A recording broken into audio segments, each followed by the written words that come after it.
Let me, of course, first of all, acknowledge the head of school, Dr. Paul Neal. Hello, hello. And the superintendent of Boston Public Schools, Mary Skiffer. Good morning. We're very proud to have the superintendent with us today. She's a champion for career technical education. You know a lot about it. We won't put you on the spot and ask you to say a whole lot of things about it, but Superintendent Skiffer, we're very honored to have you today. We have an illustrious panel for you students. This is the first day of our Career Exploration Initiative this spring. I'm Shayla Stewart. I'm with the Career Champions Network. We're a partner group that supports this school very deeply, and one of my colleagues, Dr. Barry Bluestone, where are you? He's probably out in the hall chatting. Career Champions has been working hard with your program advisory boards. Each of your programs has special professionals and experts, and they've gone back to bring together this event and events tomorrow and the next day for the other programs. On our panel, very illustrious group, some of whom have stepped up at the very last minute. We have 3 doctors from Beth Israel Deaconess Medical Center. And I'm going to just say their names, I'm going to let them chat and introduce themselves shortly. Dr. DJ Flynn, Dr. Daniel Olveski, and Dr. Tasnim Ahmed. Thank you, Beth Israel, for joining us. And I want to thank Lynn Courtney. She's the chair of the Program Advisory Board for your medical assisting program. Medical assisting students.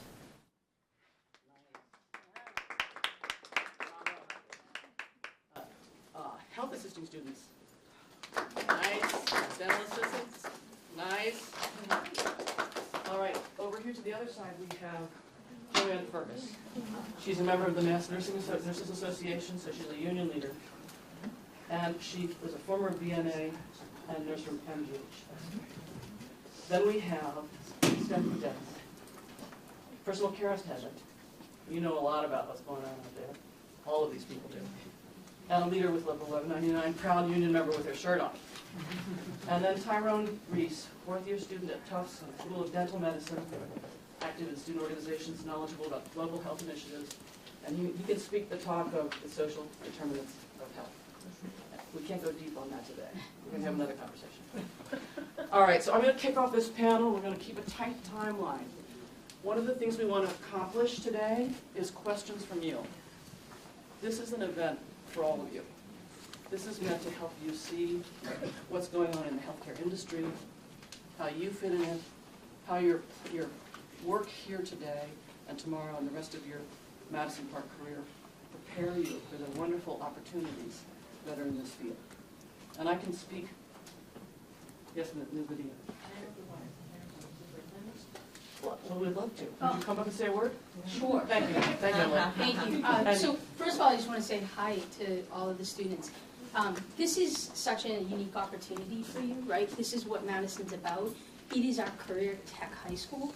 And the idea that today you have these panelists who are professionals, who have dedicated their life in some aspect to the health careers, that's a unique opportunity other high school students aren't getting in that same way.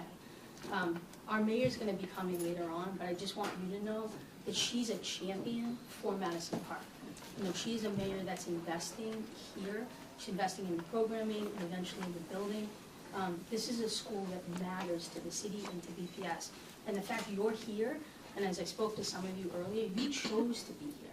You said, I want to do a career. And today, as you're part of your exploration as it kicks off, you're learning what you might want to do. For those of you that are 11th graders or 12th graders, you're already chosen, and you know health is it.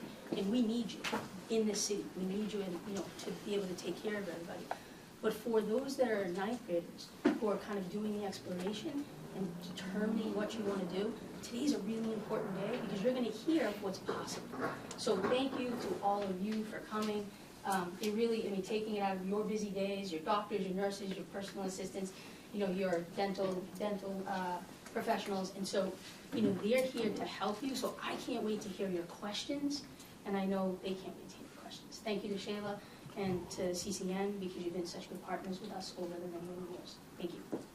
And this, would you join us for a moment? No, you guys. You want to roll? You want I us to want roll? to get access. He wants us to roll. He knows you guys. He's seen you a lot. All right, so we will get started. Thank you. Thank you, Heather. So we're going to do a quick round just to find out a tiny bit. I'm going to ask each of you just to tell us a little bit about your current job I wish we could hear your history, but we don't have time. Can you start right here? Sure. So I'm DJ Flynn. I graduated medical school in 2019 and was in internal medicine, learning how to be a PCP and a hospitalist for 3 years. Right now, I'm finishing up my training to be a gastroenterologist, which is someone who treats GI diseases, does colonoscopies and endoscopies. Thank you, Dr. Flynn. Dr. Ahmed. Hi guys, I'm currently in residency in internal medicine, so just like DJ, and I'm hoping to go into gastroenterology afterwards and specialize in that too. I'm also a writer, and I've done a lot of medical journalism throughout medical school. Wonderful. And Dr. Elvetsky. I'm Danielle Olvatsky, and I finished my training quite a few years ago now, and I see patients in the hospital when patients are very sick. I'm a geriatrician who specializes in older patients, and then I also take care of patients when they're really sick in the hospital. So if someone's heart stops beating, the first responder to restart their heart. I also do a lot of hospice work. I work a lot of nights, which is very acute. And what I really want you to leave with is no matter what is out there in the public media about being in healthcare, it is a place full of magic and where miracles happen every single day. I think that's the most important thing I want to leave you with. Thank you for that. That's a Can I beautiful interrupt thought. real quick? I'm sorry. Hi, I'm Michelle Wright. We love everything you're saying, but a lot of people can't hear you and the media can't hear you. Do you mind standing up? I'm so sorry, and speaking at the mic. You can continue from where you guys are, but just stand at the mic and speak. Do you mind? Thank you. I'm sorry. I dodged it. Doctors dodge that bullet, but now we're going to have Fergus step up to the mic. Thank you for that information. So, good morning. I'm Joanne Fergus. I have over 20 years, I don't want to admit how many years in the profession of nursing. So currently work at the Massachusetts Nurses Association as the Director of Membership. And in that position, I work with new graduating nurses and other healthcare professionals in their careers. I also function as a professor of nursing at UMass Boston, so I teach undergraduate nursing students who are beginning their careers and helping them understand how to function as nurses and transition into their practice. I also teach at Emmanuel College their graduate nursing students. And so multiple levels of nursing from home care and in the hospital, and I agree. We need you all. We celebrate your interest in the profession, and I look forward to seeing you all being part of a great profession in healthcare. So thank you for the invitation. Thank you so much. May we call up Stephanie Dennis, please? Hi, I'm Stephanie Dennis. I'm a personal care attendant. I've been a personal care attendant for about 11 years. Started out with a family member, and what we do is very, very important. And that's something that you guys can do now, actually, for friends and family members that need your help at home, that are sick at home. I care for disabled and seniors as well, and it's a very important role. We're going to need a lot of personal care attendants, home health aides, that as such, because a lot of people are getting sicker and sicker, and we're going to need your help as far as caring for family members and friends. Thank you. Thank you, Ms. Dennis. And Tyrone Reese, please. Good day, everyone. My name is Tyrone Reese, and I'm a fourth-year dental student at Tufts. I'm really excited to be here just to talk about dentistry. So all the dental assistant people, I really gonna enjoy talking to y'all. But as a fourth-year dental student, I graduated in May, so I understand the grind of school. But really, in dentistry, it's also a need for us. Everybody has teeth, so we need more people to come and take care of them for sure. There will always be a need in healthcare for that. So, yeah, I mean, whether it's just the cleaning, of filling and extraction, a crown, a bridge, dentures, all those things we get to do in dental school. So, I'm excited to talk to you all and then tell you what's on the other side as well. Welcome, Tyrone. Thank you, everybody. As you can see, we have quite a remarkable group. And so Michelle Wright, who is my colleague today, is going to help facilitate. If you have a burning question, you hear something interesting and you want to ask, call out your question, raise your hand, they'll recognize you, because this is your day and your opportunity to learn. So I'm going to just throw out a few questions to get the ball rolling. We have a hard stop at 10:30. So we're going to go for the next 20 minutes talking with these amazing people about their work. But again, you hear something you want to know? Your turn. So I'm going to go right to the middle here just to break it up in terms of sequence. I'm going to come back to you, Joanne. You have quite a professional background in training.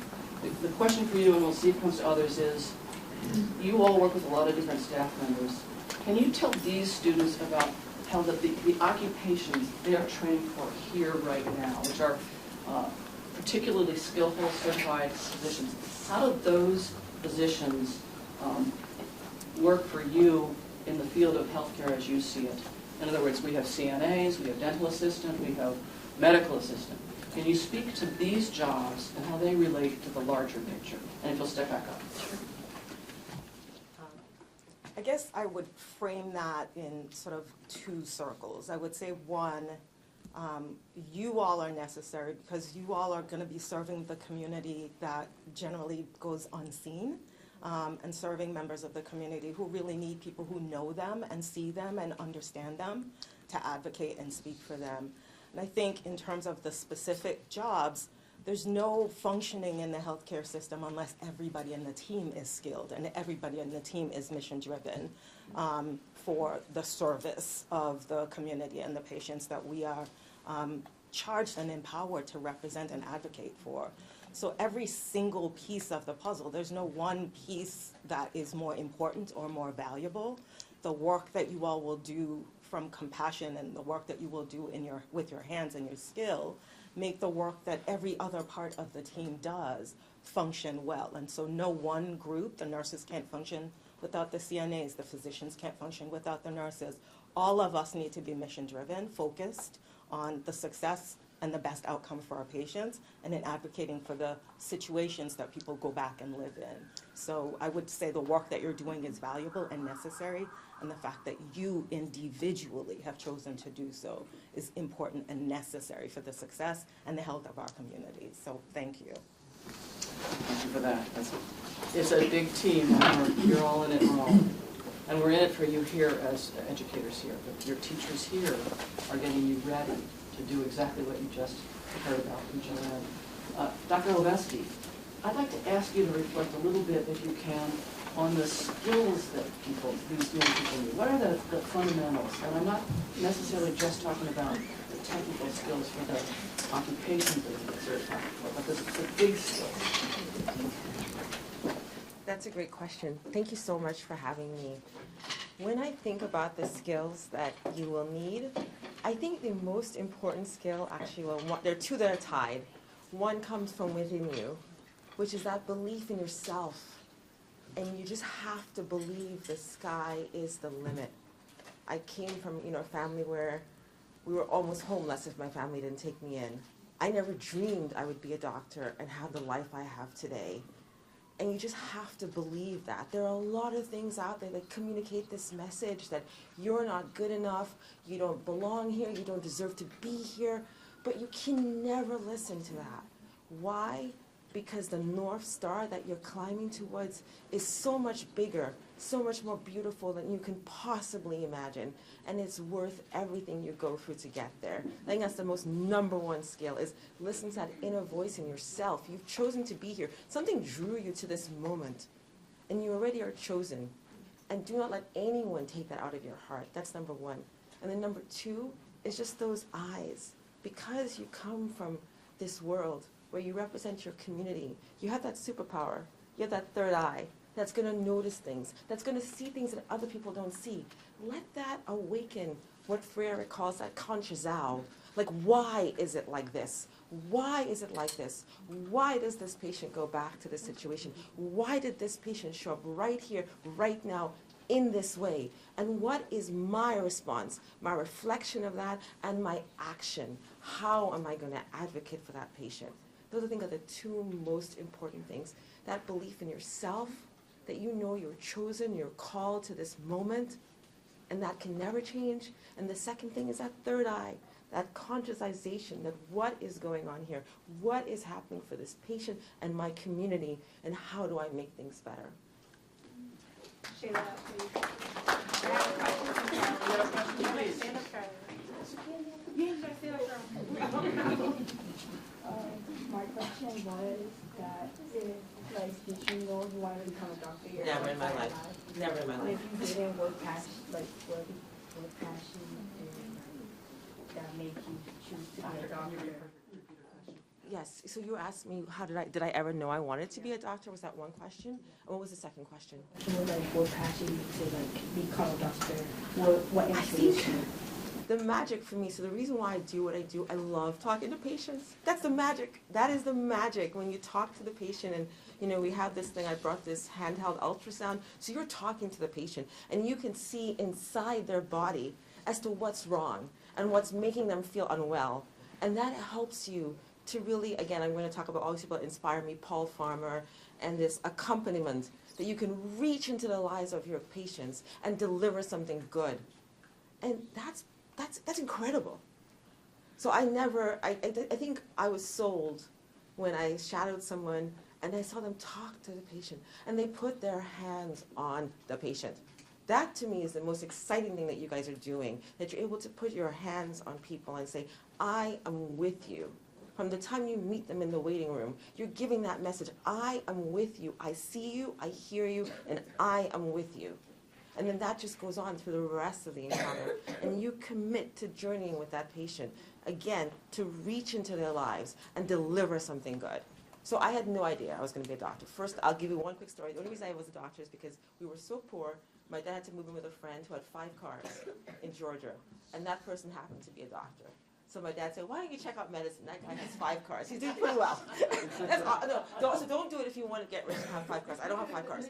But I do have an amazing life. It's to the point where I tell all 3 of my kids they have full reign in whatever type of doctor they want to be. We can pick it all. There's all different types. You know, it's just such an amazing career and an amazing profession. So I hope that answers your question. Go ahead, what's your question? How and when did you start your career? How, okay, I'll do one more because I think we should ask everybody else questions. So the thing is, you're going to say I'm crazy, but the sky is the limit as to how you decide you want to do your career. There's a lot of choice. I think people at this stage are like, oh my God, I have to pass the exam. But past that, there's a lot of choice. So I started in high school. We all go to college for 4 years. You can do an 8-year program, and then you go on to residency for a couple more years, and then you can do fellowship, and then you're thinking like, oh my God, all this school. But guess what? You're living your life as you go to school. You travel, you get married, you have kids. Your life doesn't stop. So don't worry about, oh my God, I'm going to be like in a wheelchair when I'm done. It doesn't work, you know. You just keep living your life. So hopefully that helps to explain what is said there. I think that is Thank you actually so much. someone looking for me. I'm going to try to sound. It's okay. I'm going to try to Stephanie sound. Dennis, can we have you come up? Oh, and it's right there. a little bit of reflection. There were some questions from the audience. I'm going to ask you to field them, and let's see how it goes. Sure. The young lady there. Please speak very loudly. What are some benefits of your career? Oh, it's just so rewarding when you see that the person that you're taking care of is happy. Especially like when I started out, I worked for a family member, and it was so reassuring that she had somebody caring for her that she trusted, and just, you know, it's a rewarding feeling because the person can feel comfortable with the person that's caring for them. If it's someone that they don't really get along with or don't care for, it's really tough for them because they're dealing with health issues on top of, someone, they can trust someone to take care of them, and just an overall feeling of feeling comfortable and just feeling better. They can smile every day. They can enjoy being at home getting cared for instead of being in a facility. And I think that's the most rewarding part of it, is that they have someone that that cares for them as much as they care for the person that's taking care of them. Quick comment from you. How did you get to the skills that you have? Where did you get some training or some learning for yourself? Well, I think a lot of it is, I'm a parent as well, so I took care of my son and raised my son, you know, a lot of the skills that I use for that, I use in my job. Because I'm caring for the person, I'm taking care of their day-to-day needs, you know, as far as, you know, getting them dressed. And, you know, what I like to do with my client is, or consumer, we call them, I like to buy scented oils. So when I get them dressed and everything, and I put the oil on, and I'm like, hey, you're gonna smell good for the ladies, you know, in the building or whatever. So, you know, he enjoys that, and, you know, I just make him smile, you know, and joke with him, and we talk about, you know, things in life, and you know, it makes him feel comfortable with the situation that they're in. Thank you. Appreciate that. Can I invite Dr. Flynn up? Sure. Step on up, sir. The question I would love to ask you, because you've got someone, a doctor, could you tell us a little bit about sort of the medical breakthroughs, the exciting medical trends you see that these young people might be able to be a part of? Is there something particularly dynamic in the healthcare field that you would like to draw to their attention? There's a lot of different things that are coming down the pipeline, and it's a very exciting time to be in medicine in general.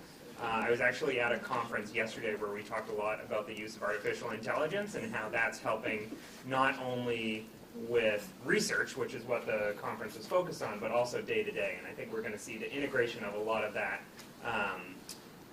in ways that we can make it safe for patients, keep privacy in mind, and things like that. So that's sort of been the thing that I'm thinking about a lot. Within gastroenterology, I do a lot of procedural work, and that involves a large care team as well. And there's like technical innovations and things like that that keep coming to work, very exciting as the field evolves. But those are probably less exciting for today. And tell us about the various positions you work with on your team. What kind of staff are on your team? Yeah, so I work in a variety of different environments. So I have some inpatient work, meaning in the hospital, outpatient work in clinics, and then the procedure itself. And on inpatient, we can all speak to the fact that we work with nurses, medical assistants, pharmacists, pharmacy techs, who else? Who am I missing? Social workers, nutritionists, ultrasound techs, CT techs. I could go on and on.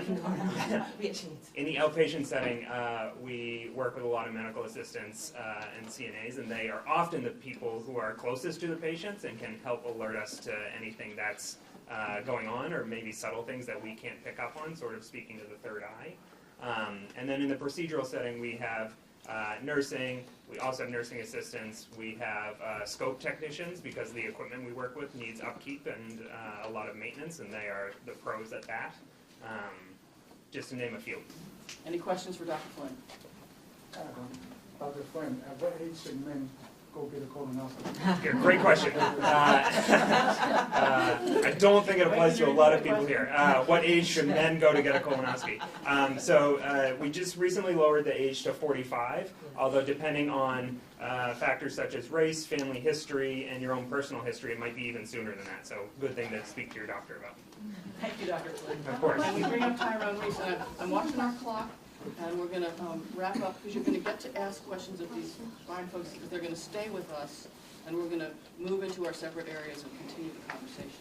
So, Tyrone, can you tell us a little about your journey and how you got to where you are? Of course. I'll just start by saying I've been in school since I was 7 years old. So I've been in school for a long time. I think part of the journey to get where I am just took a lot of determination. It takes a lot of willpower and a lot of consistency and persistency. There's a lot of doors and opportunities for you, but they don't always just jump in your lap. You have to go out and get it. You have to look at people like the doctors here, and you also have to look at the people who are in places where you want to be. Those opportunities were not just handed to them. So for me, it really took me looking in the mirror and saying like, hey, I can't get to where I want to go unless I put the work in. So my journey was really every day putting the work in, understanding you can't get into dental school, into medical school without getting the right grades. So I had to realize years ago, okay, if I want to get here, today I have to do this.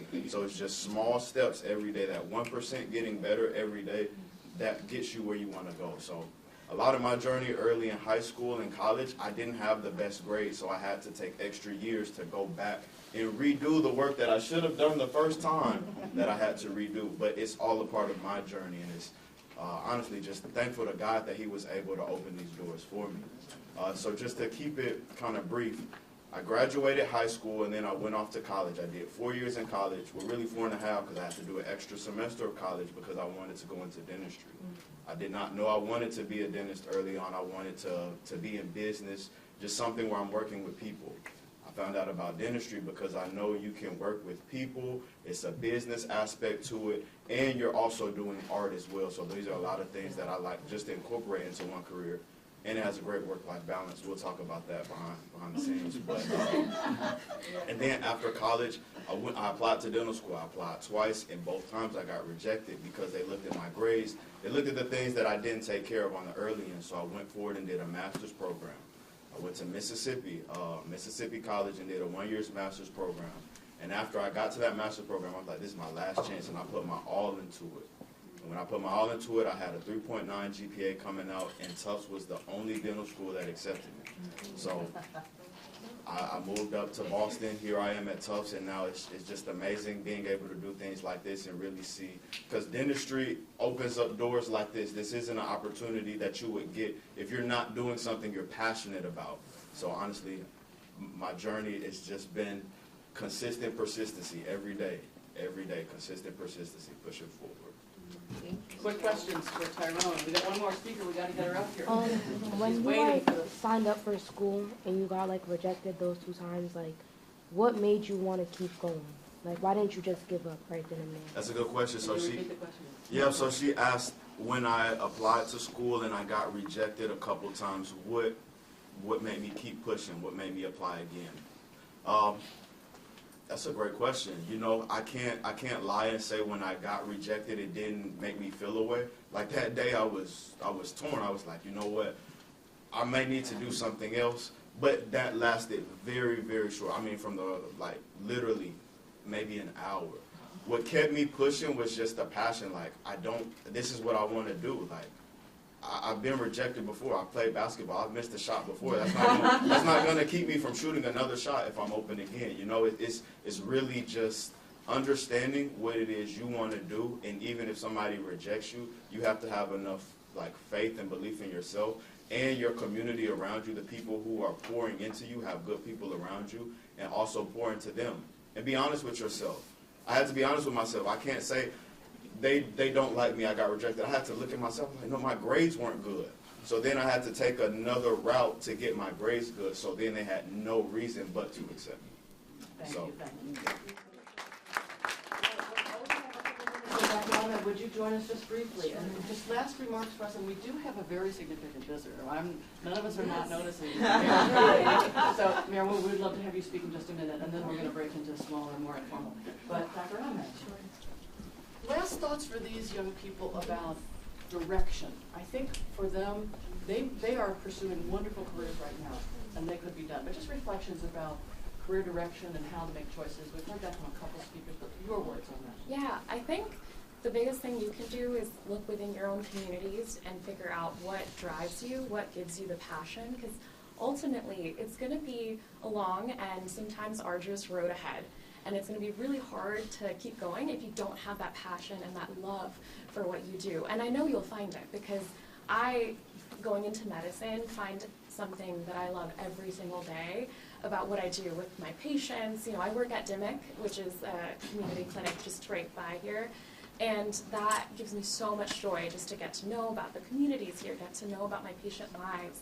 And so finding ways in which you can connect with the people around you as you're going by, as you're doing the hard work, is going to really give you the energy to keep going, even on those days when things are a little hard.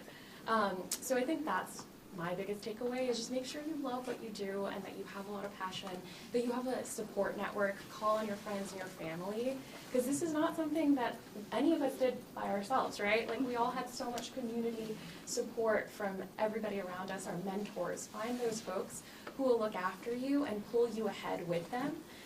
And that's, I think, really the biggest part of success in these fields. That's a perfect final remark for us. Thank you, Dr. Mayor Wood, we're so honored to have you.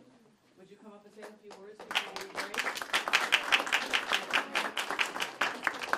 Morning, everyone. Morning.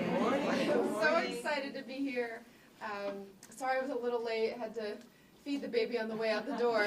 The new baby is 4 weeks old as of today, so we're getting through it. I'm still wearing my pregnancy clothes because I didn't get to change the closet and all that, and we're navigating all that comes with growing a family. And sometimes you feel like you're not quite sure where you're supposed to be in the world at any given moment, but you realize that you're in the right place that you need to be. So I really feel I needed to be here to hear some of the insights from this incredible group and to say thank you to you all who are doing the work, caring for patients and families in sometimes their hardest moments or their most joyful moments, in the most important moments of their lives. And I want to say thank you to you all because you are already doing the work and going to be the ones that future moms and dads and families are leaning on. I, similar to some of the stories here, never expected that I would be in Boston City Council or mayor or doing anything like this. I'm very shy, actually, quite introverted, and so my family, I come from a family of, my parents were immigrants to this country, and we were kind of told to just keep your head down and stay out of trouble. My mom also especially was pretty skeptical and nervous about anything related to the medical system, given how she grew up in Taiwan. And so when she started to have a mental health crisis and then really start to struggle with mental illness, it changed everyone's lives in my family.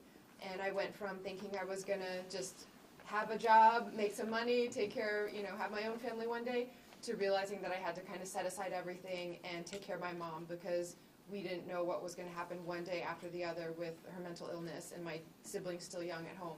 So I went through a lot of nights in the emergency room with her, a lot of experiences just seeing what saved lives and what made it more stressful being in care situations, sometimes with maybe where that third eye wasn't activated, about different cultures or different languages and all that. And then now growing my own family, I have 3 kids now, and it's been, especially for my latest daughter, our third child, Mira, it was a lot of struggle, a lot of heartbreak along the way to get to the point where we finally were able to welcome her into the world. And I just will never feel like I can ever repay the incredible medical staff, the healthcare leaders and workers who made that possible. I remember the first time I had to be in the hospital bed myself as part of going through trying to think about having a baby after a lot of loss and challenge.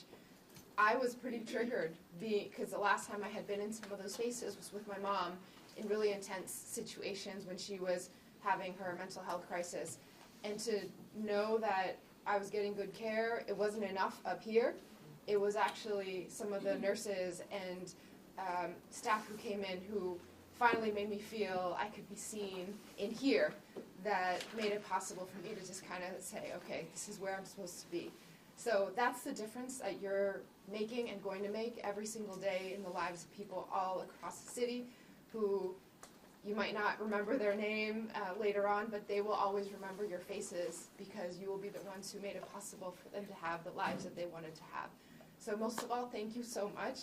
This is an incredible community. To Mr. Neal and all of the team here, to Ms. Medina and Mr. Watson and Ms. Wright for coordinating these experiences. Boston has every opportunity in the world, but we don't always do the best job at connecting it to our own people and our own students and our residents. You all are showing what an impact it has when we do that. And so from these career exploration days to all of the investments that we're going to be making in the CTE program here at Madison, in the year of community meetings around new facilities and buildings and the new building that you all will have as we get into it, this is an investment not just in you, but in our entire city. So superintendent and I are fighting every day to make sure that we're going as fast as possible. We know the impact that has. Finally, I want to give a shout out to 2 members of my team who represent and reflect what Madison means in the community today. So we have Evandro Carvalho, who's the director of our Office of Police Accountability and Transparency. Class of 1999. Class of 99 Cardinals, and Asha Jade, who is our Roxbury liaison, class of 08. So anyway, thank you for everything. I'm so grateful for what you represent. Keep working hard, keep shining your lights, because there's so many people looking to you and ready to follow in your footsteps. And thank you so much to our panelists and leaders for here today.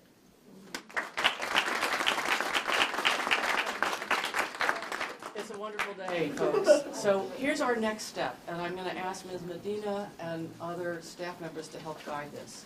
We get to have some more time, and we won't keep people beyond our official time, which is officially 11. If anyone wants to hang around a little bit, that would be okay.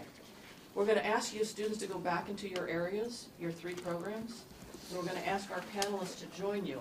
And I think the easiest is Tyrone, who's going to dental. Then on our other folks, I'm going to ask for a little bit of help here. I'm thinking that we might send personal care to medical assisting.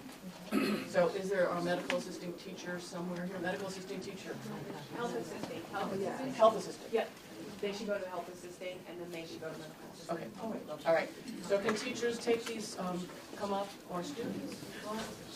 We have some students guide our panelists to their proper so Grab one student and then help the panelists go to your classrooms.